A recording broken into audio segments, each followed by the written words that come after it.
Recording by Kristen Luoma. greenkri.com.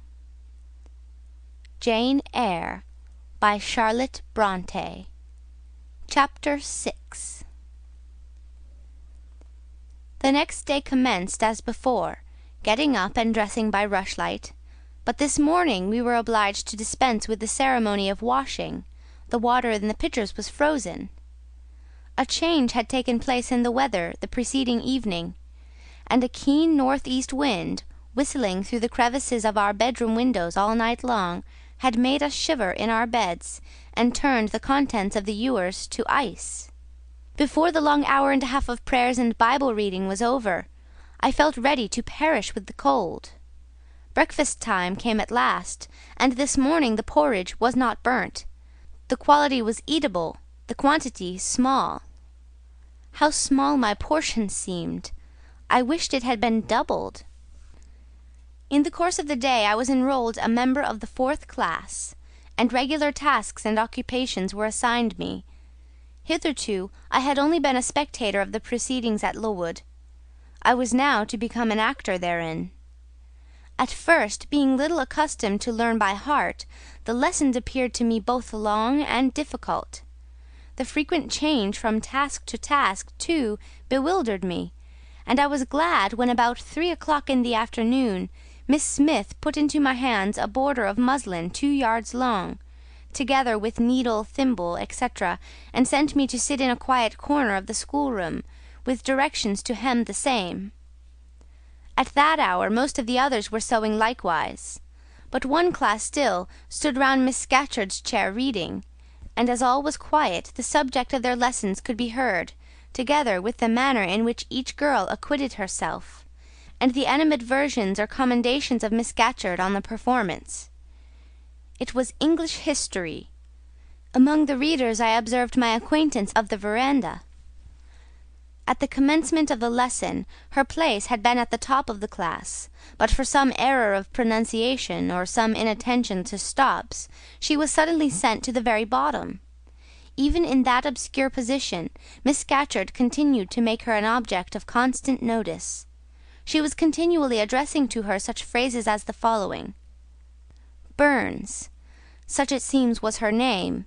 The girls here were all called by their surnames, as boys are elsewhere. Burns, you are standing on the side of your shoe. Turn your shoes out immediately. Burns, you poke your chin most unpleasantly. Draw it in. Burns, I insist on your holding your head up. I will not have you before me in that attitude, etc., etc. A chapter having been read through twice, the books were closed and the girls examined. The lesson had comprised part of the reign of Charles I, and there were sundry questions about tonnage and poundage and ship money, which most of them appeared unable to answer. Still, every little difficulty was solved instantly when it reached Burns. Her memory seemed to have retained the substance of the whole lesson, and she was ready with answers on every point. I kept expecting that Miss Scatcherd would praise her attention, but instead of that she suddenly cried out, "You dirty, disagreeable girl! You have never cleaned your nails this morning." Burns made no answer. I wondered at her silence. Why, thought I, does she not explain that she could neither clean her nails nor wash her face, as the water was frozen? My attention was now called off by Miss Smith desiring me to hold a skein of thread. While she was winding it, she talked to me from time to time, asking whether I had ever been at school before, whether I could mark, stitch, knit, etc. Till she dismissed me, I could not pursue my observations on Miss Scatcherd's movements. When I returned to my seat, that lady was just delivering an order of which I did not catch the import. But Burns immediately left the class, and going into the small inner room where the books were kept, returned in half a minute, carrying in her hand a bundle of twigs tied together at one end. This ominous tool she presented to Miss Scatcherd with a respectful curtsy. Then she quietly, and without being told, unloosed her pinafore, and the teacher instantly and sharply inflicted on her neck a dozen strokes with the bunch of twigs. Not a tear rose to Burns' eye, and while I paused from my sewing, because my fingers quivered at this spectacle with a sentiment of unavailing and impotent anger. Not a feature of her pensive face altered its ordinary expression. "Hardened girl!" exclaimed Miss Scatcherd. "Nothing can correct you of your slatternly habits. Carry the rod away." Burns obeyed. I looked at her narrowly as she emerged from the book-closet. She was just putting back her handkerchief into her pocket, and the trace of a tear glistened on her thin cheek. The play-hour in the evening I thought the pleasantest fraction of the day at Lowood. The bit of bread, the draught of coffee swallowed at 5 o'clock, had revived vitality, if it had not satisfied hunger. The long restraint of the day was slackened. The schoolroom felt warmer than in the morning, its fires being allowed to burn a little more brightly to supply in some measure the place of candles not yet introduced.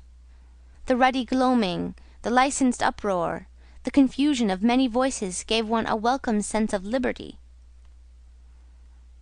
On the evening of the day which I had seen Miss Scatcherd flog her pupil, Burns, I wandered as usual among the forms and tables and laughing groups without a companion, yet not feeling lonely. When I passed the windows, I now and then lifted a blind and looked out. It snowed fast. A drift was already forming against the lower panes. Putting my ear close to the window, I could distinguish from the gleeful tumult within the disconsolate moan of the wind outside. Probably if I had lately left a good home and kind parents, this would have been the hour when I should most keenly have regretted the separation. That wind would then have saddened my heart. This obscure chaos would have disturbed my peace. As it was, I derived from both a strange excitement, and reckless and feverish, I wished the wind to howl more wildly, the gloom to deepen to darkness, and the confusion to rise to clamour.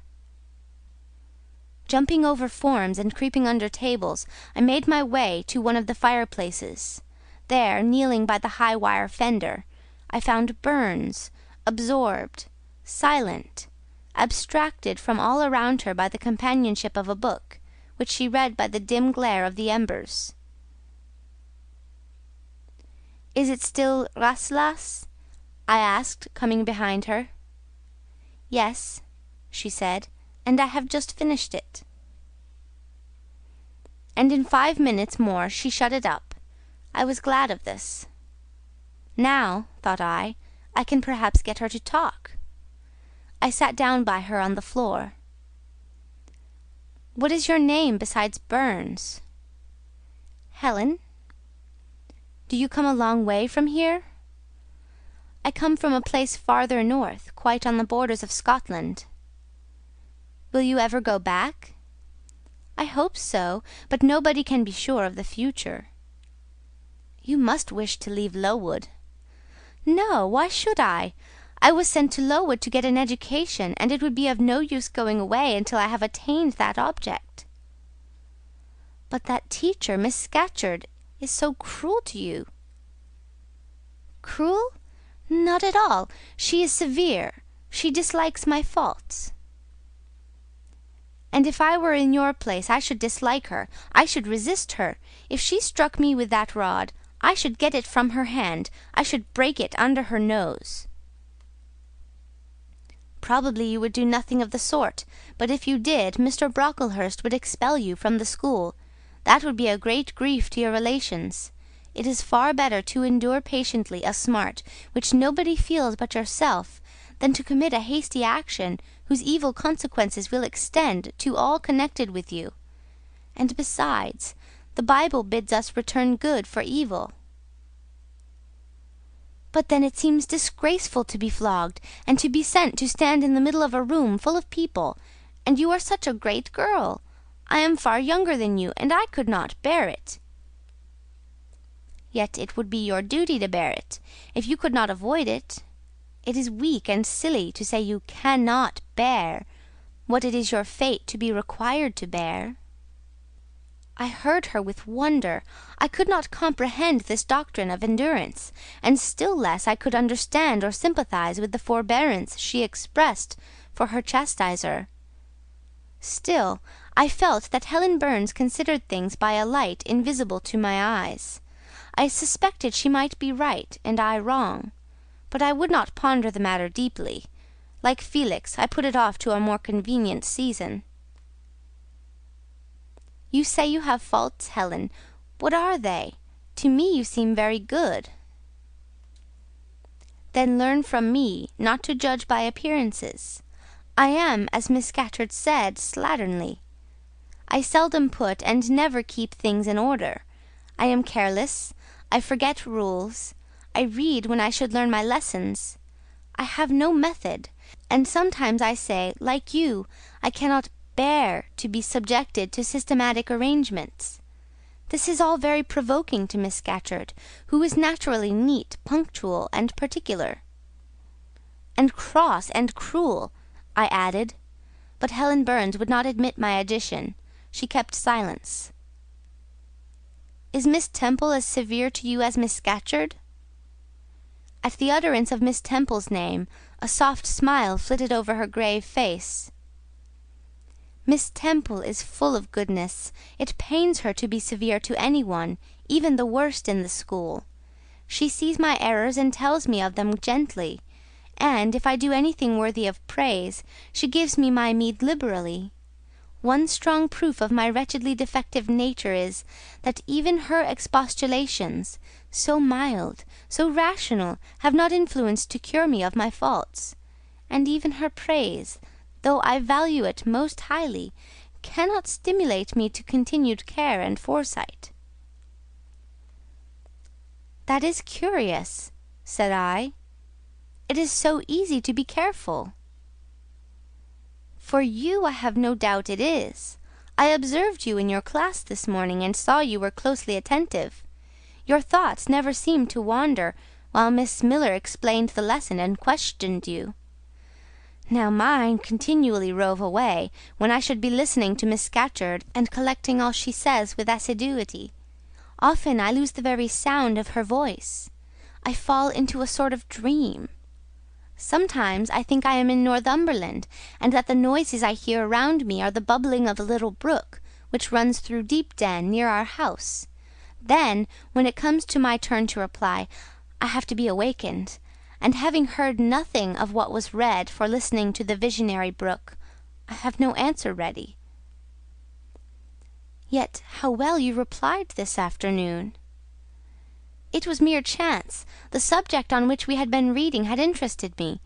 This afternoon, instead of dreaming of Deepden, I was wondering how a man who wished to do right could act so unjustly and unwisely as Charles I sometimes did, and I thought what a pity it was that, with his integrity and conscientiousness, he could see no farther than the prerogatives of the crown.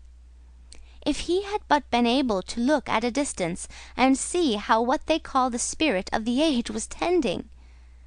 Still, I like Charles. I respect him. I pity him, poor murdered king. Yet his enemies were the worst. They shed blood they had no right to shed. How dared they kill him?" Helen was talking to herself now. She had forgotten I could not very well understand her, that I was ignorant, or nearly so, of the subject she discussed. I recalled her to my level.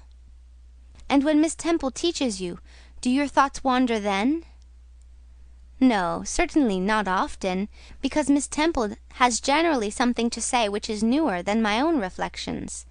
Her language is singularly agreeable to me, and the information she communicates is often just what I wished to gain." "Well, then, with Miss Temple you are good?" "Yes, in a passive way. I make no effort. I follow as inclination guides me. There is no merit in such goodness." "A great deal. You are good to those who are good to you. It is all I ever desire to be. If people were always kind and obedient to those who are cruel and unjust, the wicked people would have it all their own way. They would never feel afraid, and so they would never alter, but would grow worse and worse. When we are struck at without a reason, we should strike back again very hard. I am sure we should, so hard as to teach the person who struck us never to do it again." "You will change your mind, I hope, when you grow older. As yet you are but a little untaught girl. But I feel this, Helen. I must dislike those who, whatever I do to please them, persist in disliking me. I must resist those who punish me unjustly. It is as natural as that I should love those who show me affection, or submit to punishment when I feel it is deserved. Heathens and savage tribes hold that doctrine, but Christians and civilized nations disown it. How? I don't understand. It is not violence that best overcomes hate, nor vengeance that most certainly heals injury. What then? Read the New Testament, and observe what Christ says, and how he acts. Make his word your rule, and his conduct your example. What does he say? Love your enemies, bless them that curse you, do good to them that hate you, and despitefully use you. Then I should love Mrs. Reed, which I cannot do. I should bless her son John, which is impossible. In her turn, Helen Burns asked me to explain, and I proceeded forthwith to pour out, in my own way, the tale of my sufferings and resentments. Bitter and truculent when excited, I spoke as I felt, without reserve or softening. Helen heard me patiently to the end. I expected she would then make a remark, but she said nothing. "Well," I asked impatiently, "is not Mrs. Reed a hard-hearted bad woman?" "She has been unkind to you, no doubt, because you see she dislikes your cast of character, as Miss Scatcherd does mine. But how minutely you remember all she has done and said to you! What a singularly deep impression her injustice seems to have made on your heart! No ill usage so brands its record on my feelings. Would you not be happier if you tried to forget her severity, together with the passionate emotions it excited? Life appears to me too short to be spent in nursing animosity, or registering wrongs. We are, and must be, one and all, burdened with faults in this world. But the time will soon come when, I trust, we shall put them off in putting off our corruptible bodies. When debasement and sin will fall from us with this cumbrous frame of flesh, and only the spark of the spirit will remain. The impalpable principle of light and thought, pure as when it left the Creator to inspire the Creator. Whence it came, it will return, perhaps again to be communicated to some being higher than man, perhaps to pass through gradations of glory from the pale human soul to brighten to the seraph. Surely it will never, on the contrary, be suffered to degenerate from man to fiend. No, I cannot believe that. I hold another creed, which no one ever taught me, and which I seldom mention, but in which I delight, and to which I cling, for it extends hope to all. It makes eternity a rest, a mighty home, not a terror and an abyss. Besides, with this creed I can so clearly distinguish between the criminal and his crime. I can so sincerely forgive the first, while I abhor the last. With this creed revenge never worries my heart. The degradation never too deeply disgusts me. Injustice never crushes me too low. I live in calm, looking to the end. Helen's head, always drooping, sank a little lower as she finished this sentence. I saw by her look she wished no longer to talk to me, but rather to converse with her own thoughts. She was not allowed much time for meditation. A monitor, a great rough girl, presently came up, exclaiming in a strong Cumberland accent, "Helen Burns, if you don't go and put your drawer in order, and fold up your work this minute, I'll tell Miss Scatcherd to come and look at it." Helen sighed as her reverie fled, and, getting up, obeyed the monitor without reply, as without delay. End of chapter 6.